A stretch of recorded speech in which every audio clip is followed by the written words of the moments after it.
Chers amis, chers internautes, chers auditeurs, vous êtes sur Adventist Media Ministries avec Banque Saint-Fleur qui vient vous présenter la parole de l'Éternel. Le sujet que nous allons vous présenter aujourd'hui s'appelle le plan de Dieu pour la rédemption de l'homme. Le plan de Dieu pour la rédemption de l'homme. Nous vous demandons directement d'entrer par la prière parce que la rédemption est quelque chose de tellement important dans notre vie. Jésus-Christ s'est donné lui-même pour vous et pour moi, pour nous donner la vie éternelle. Nous allons demander au Saint-Esprit de nous permettre à comprendre ce que c'est. Éternel, notre Père, notre Dieu, nous voulons te remercier parce que tu nous donnes ce privilège de venir devant toi. Nous étions perdus. Nous ne pouvons même pas avancer parce que quand le péché est entré, il a affecté tous nos sentiments, toutes nos bonnes manières, tous nos genres, tout le style que nous aurions eu à être spirituel, mais nous ne pouvons être spirituels parce que le péché est entré en nous. Mais Jésus-Christ a pris sur son dos tout pour nous donner la vie éternelle. Nous voulons le comprendre, même quand avec cette nature charnelle que nous avons, nous ne pouvons pas, mais tu peux entrer ton Saint-Esprit en nous pour arriver à le comprendre. Merci de nous avoir accompagnés pendant ce moment que nous allons étudier ta parole. Donne-nous ta paix et ta grâce au nom du Père, du Fils et du Saint-Esprit. Amen. Le Créateur fit l'homme droit. Si vous le voyez dans Ecclésiaste chapitre 7, le verset 29, je vais vous lire tout le texte. Il dit seulement, voici ce que j'ai trouvé. C'est que Dieu a fait les hommes droits, mais ils ont cherché beaucoup de détours. Vous, moi, nous sommes des hommes. Nous cherchons beaucoup de détours. Les détours font tort parce que ce n'est pas ce que Dieu veut, lui. Cependant, Satan, quand il fut précipité sur cette terre, remporta du succès dans sa manière de décevoir. Il est arrivé avec sa déception et nous, comme hommes, nous sommes tombés par l'intermédiaire du beau serpent. Le diable amena Adam et Ève à douter de la parole de Dieu et puis à désobéir à ses commandements. Depuis ce temps-là, nous sommes devenus esclaves du diable. D'après 2 Pierre chapitre 2, le verset 19. C'est pourquoi, dans Romains chapitre 5, verset 12, comme nous l'avions vu dans le sujet précédent, c'est pourquoi, comme par un seul homme le péché est entré dans le monde, et par le péché la mort, et qu'ainsi la mort s'est étendue sur tous les hommes parce que tous ont péché. Le bébé qui naît n'a pas de fait de péché, mais la nature pécheresse est en lui, parce que il naît d'un homme, il vient d'une femme, et le mélange des chromosomes X et Y font de ce bébé-là une pécheresse ou bien un pécheur. Donc, l'héritage est là. L'héritage est là. La nature pécheresse est en nous-mêmes. Donc, nous avons hérité de la mort. C'est pourquoi, sans que le bébé arrive et il est mort, il a une maladie. Parce que la maladie est la conséquence même du péché autour de nous. Au cours de ces heures sombres, quand il réalisa ce qu'il avait perdu, comment la déclaration de Dieu au serpent encouragea-t-il Adam? Dans Genèse chapitre 3, le verset 15, nous lisons ce qui suit. « Je mettrai inimitié entre toi et la femme, entre ta postérité et sa postérité. Celle-ci t'écrasera la tête et tu lui blesseras le talon. Genèse chapitre 3, le verset 15. Jésus-Christ sait qu'il met cette inimitié entre la postérité de l'ennemi et la postérité. Même quand l'homme arrivera à écraser la tête du serpent, mais il cherchera quand même à lui blesser le talon. Il aura quand même un accès parce qu'il sait comment le faire. Lorsque l'homme pécha, le Christ qui créa toutes choses, d'après Jean 1, verset 3, s'offrit pour mourir à sa place.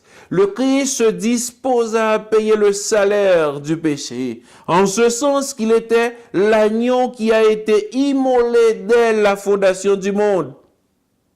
Depuis la fondation du monde, cet agneau immolé a pris sur son dos, Jésus-Christ, il a pris sur son dos tout. Savez-vous pourquoi? Pour vous et pour moi, afin que nous ayons la vie éternelle. Donc, je vais lire avec vous Apocalypse chapitre 13, le verset 8.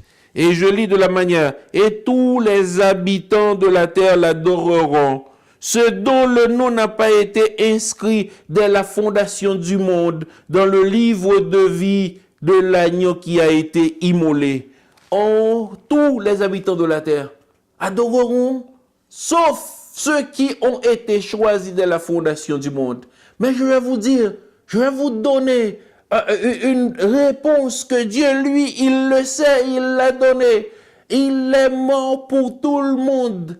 C'est-à-dire le nom de tous a été inscrit dans le livre dès la fondation du monde. Donc, si vous répondez aux appels de Dieu, si vous acceptez ce que Dieu, lui, il vous dit, savez-vous ce qui va se passer? Savez-vous l'avantage qu'il y aura? Cet avantage, donc, vous serez avec lui autant de fois que vous le voulez parce qu'il est Dieu, il sait pourquoi il le fait. Dans 1 Pierre chapitre 1er, le verset 18 à 20, 1 Pierre chapitre 1er, le verset 18 à 20, je lis de la manière suivante. Et nous avons entendu cette voix venant du ciel lorsque nous étions avec lui sur la sainte montagne. Et nous tenons pour d'autant plus certaine la parole prophétique à laquelle vous faites bien de prêter attention, comme une lampe qui brille dans un lieu obscur jusqu'à ce que le jour vienne à disparaître et que l'étoile du matin se lève dans vos cœurs. Sachant tout d'abord vous-même qu'aucune prophétie de l'Écriture ne peut être un objet d'interprétation particulière. Personne, car ce n'est pas une volonté d'homme qu'une prophétie n'a jamais été apportée, mais c'est poussé par le Saint-Esprit que des hommes ont parlé de la part de Dieu. C'est pour vous montrer que quand l'homme vraiment a péché, mais il y a une disposition, cet agneau immolé, tout ce qui a été écrit d'avance, Jésus-Christ, lui, il est devenu cet agneau immolé dès la fondation du monde. Donc, la deuxième question, nous la trouvons de la manière suivante. De qui la postérité qui devait assurer la délivrance de l'homme devait-elle venir? Nous trouvons cette réponse dans le même verset que nous avons lu tantôt. La postérité de la femme devait écraser la tête du serpent. Le Christ devait appartenir à la postérité de la femme et être né d'une femme afin de rencontrer le serpent sur son propre terrain. Là où le péché s'infiltra au sein de la race humaine. Comme le diable est descendu vers nous sur la terre, Jésus-Christ lui aussi était obligé de descendre vers nous sur la terre pour nous donner la vie éternelle. C'est ce qui fait que aujourd'hui, c'est ce qui fait que maintenant, vous avez cette possibilité d'accepter la promesse faite à nos grands-parents, la promesse faite à vous maintenant, Jésus-Christ, lui, il a accepté d'écraser la tête du serpent. Le serpent qui est représenté par Satan. Mais savez-vous comment il peut le faire si vous acceptez qu'il le fasse pour vous? Je veux vous dire, et je suis content de savoir que Jésus-Christ a écrasé la tête du serpent pour moi. Mais le choix est individuel. Ce n'est pas un choix collectif. Ma mère ne pouvait pas le faire pour moi. Mon père non plus. J'ai des frères, j'ai des sœurs, mais ils ne peuvent pas le faire pour moi. Même quand ils décident de prier Dieu pour moi, mais ils ne peuvent pas le faire à ma place. Donc, c'est pourquoi Jésus-Christ, lui, il nous a promis, comme postérité humaine, de prendre ce sort sur son dos. La troisième question nous dit, le Christ fut-il né d'une femme? Nous trouvons la réponse dans Galates chapitre 4, verset 4, verset 5. Galates chapitre 4, verset 4, verset 5. Il dit, mais lorsque les temps ont été accomplis, Dieu a envoyé son Fils né d'une femme, né sous la loi, afin qu'il rachetât ceux qui étaient sous la loi, afin que nous ressuscions l'adoption. Nous avons reçu l'adoption de Dieu. Parce que le message ne nous avait pas été adressé. C'était pas à nous. C'était un message qui a été adressé au peuple juif. Mais ils ont refusé Dieu et nous avons maintenant cette grâce. Hébreux chapitre 2,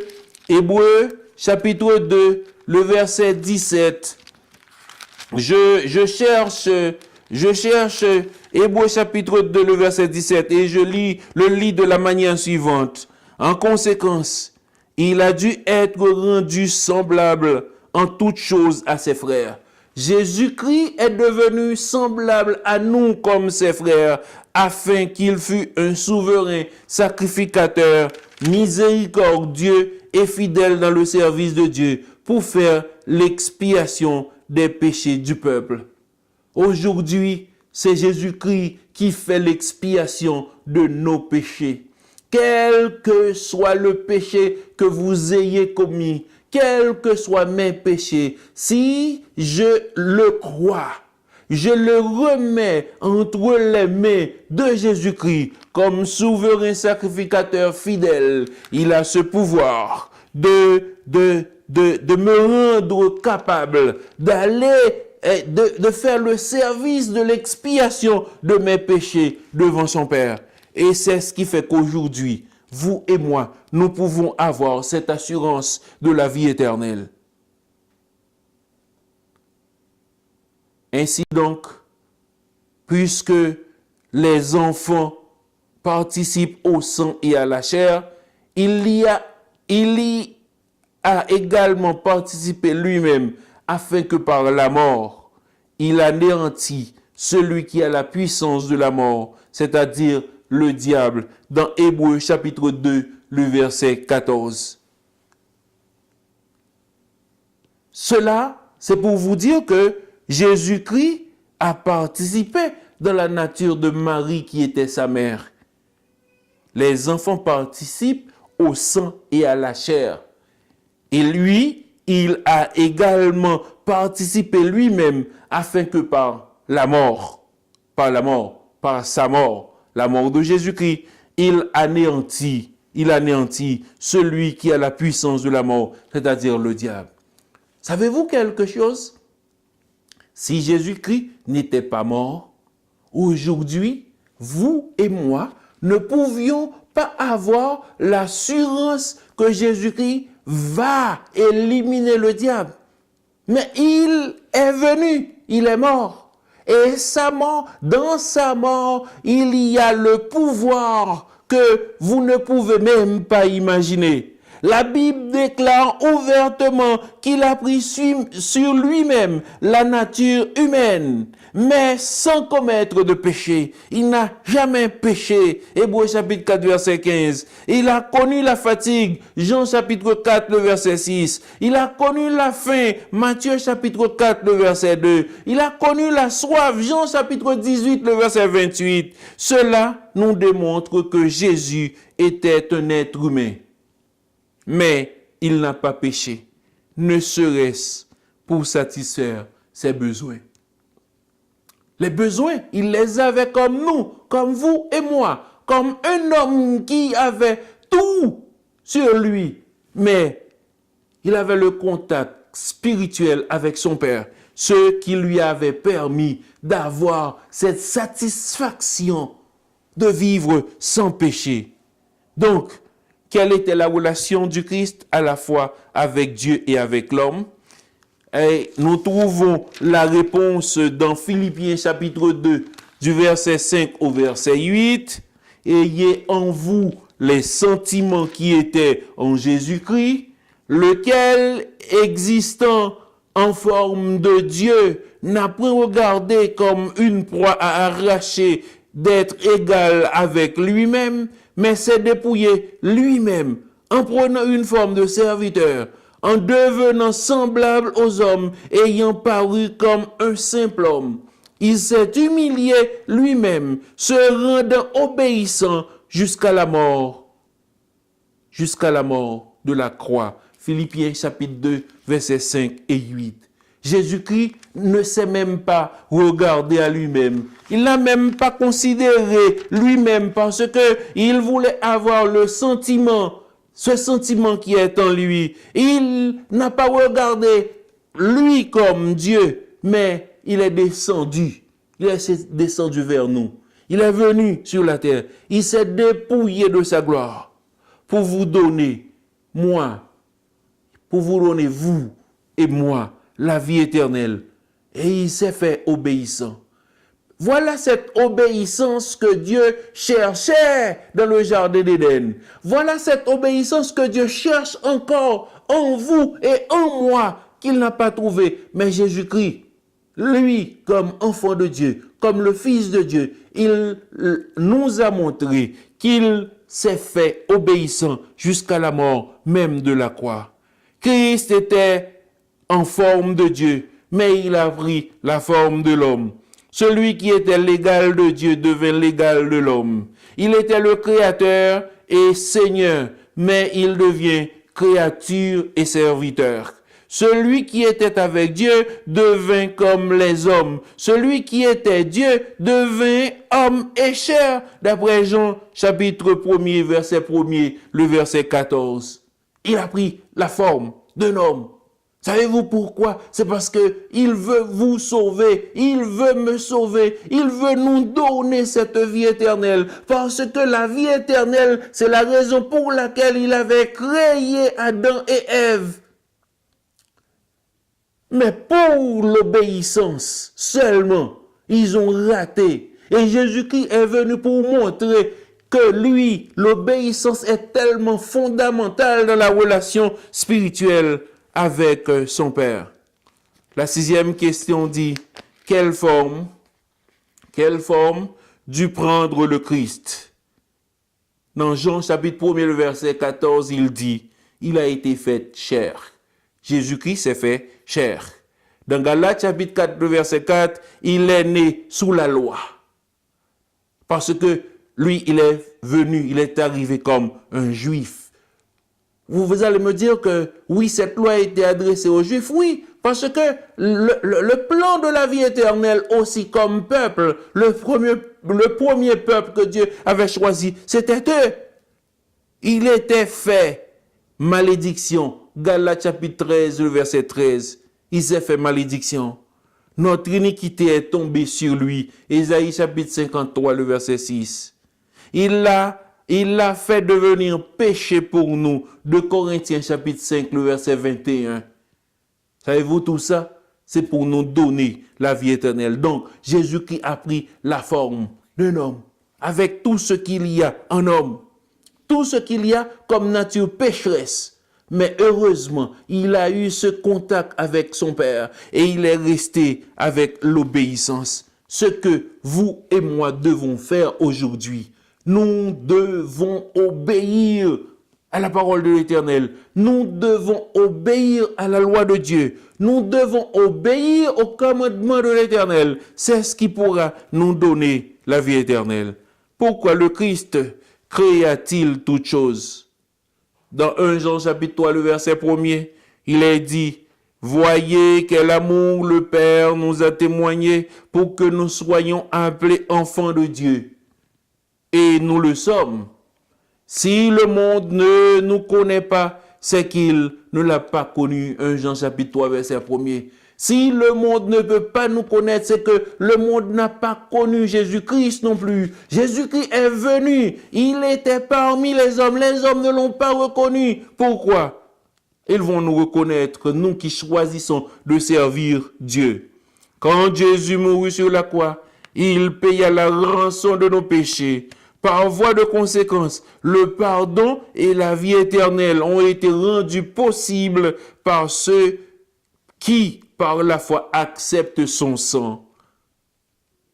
Maintenant, je vous le dis, si vous acceptez Jésus-Christ, si vous acceptez de marcher avec lui, si vous acceptez de faire sa volonté, comme il est dit dans sa parole, vous avez aussi cette possibilité, ce moyen d'avoir la vie éternelle. Romains chapitre 3, le verset 23, il est dit, Romains chapitre 3, car tous sont péchés et sont privés de la gloire de Dieu. Vous avez péché, j'ai péché, mes parents ont péché, et tout le monde est péché. Donc tous de la race humaine, nous avons péché. C'est pourquoi nous devons accepter le sang de Jésus-Christ. Romains chapitre 3, verset 24, verset 25. Nous lisons aussi de la manière 24-25. Il nous dit, ils sont gratuitement justifiés par sa grâce. Vous et moi, nous sommes gratuitement justifiés par la grâce de Jésus-Christ, par le moyen de la rédemption qui est en Jésus-Christ. C'est lui que Dieu a destiné par son sang à être par ceux qui croiraient victimes propitiatoires, afin de montrer sa justice, parce qu'il avait laissé impunis les péchés commis auparavant au temps de sa patience.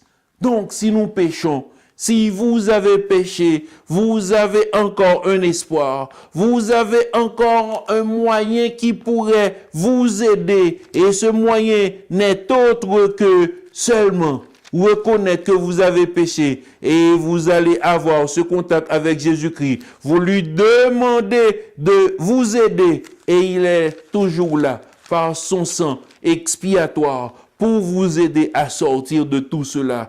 1 Pierre chapitre 2, le verset 24. 1 Pierre chapitre 2, le verset 24, il est dit, « Lui qui a porté lui-même nos péchés en son corps, sur le bois, afin que, mort au péché, nous vivions pour la justice. Lui, par les meurtrissures duquel vous avez été guéris. » Oh, Jésus veut nous guérir. Il veut nous laver. Il veut nous purifier. Mais si nous n'acceptons pas son sang, si nous n'acceptons pas le pouvoir de sa grâce, nous ne pourrons pas.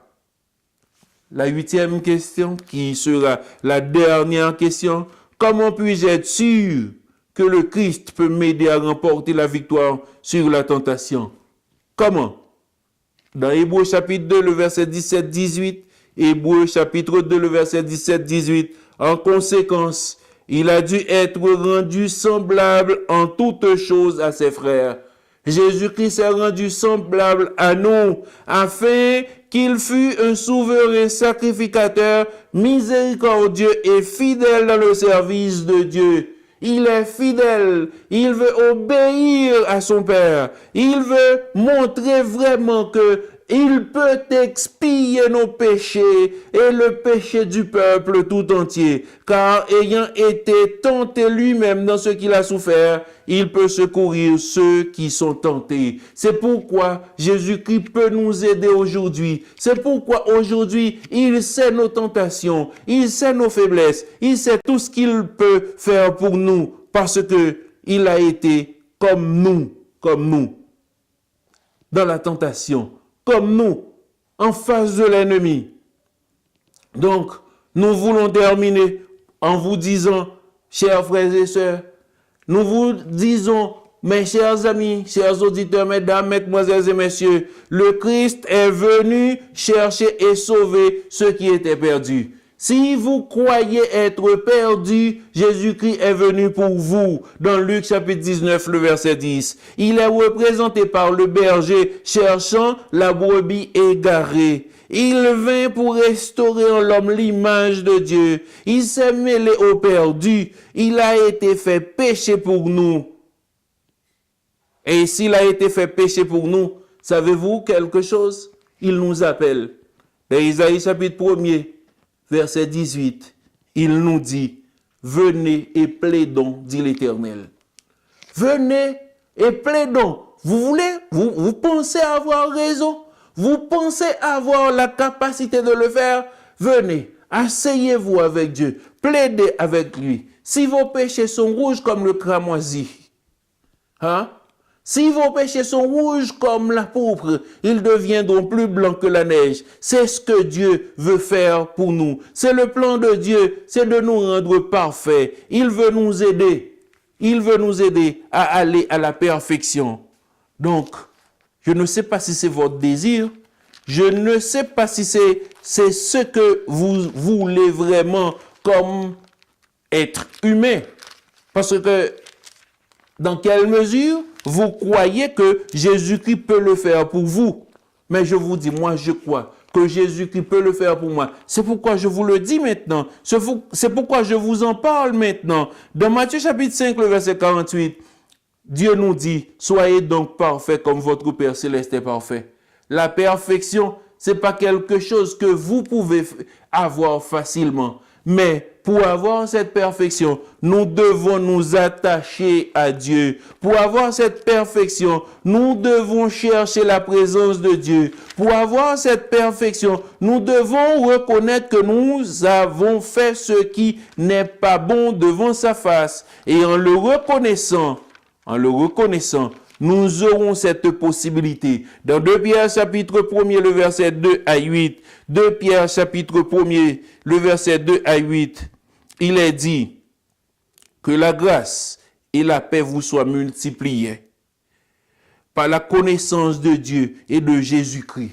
Donc, si vous connaissez Dieu, si vous connaissez Jésus-Christ, la grâce et la paix vous sera multipliée. Comme sa divine puissance nous a donné tout ce qui contribue à la vie et à la piété au moyen de la connaissance de celui qui nous a appelés par sa propre gloire et par sa vertu, lesquelles nous assurent de sa part les plus grandes et les plus précieuses promesses, afin que par elles, vous deveniez participants de la nature divine, en fuyant la corruption qui existe dans le monde et par la convoitise. À cause de cela même, faites tous vos efforts pour joindre à la foi la vertu, à la vertu la science, à la science la tempérance, à la tempérance la patience, à la patience la piété, à la piété l'amour fraternel, à l'amour fraternel la charité.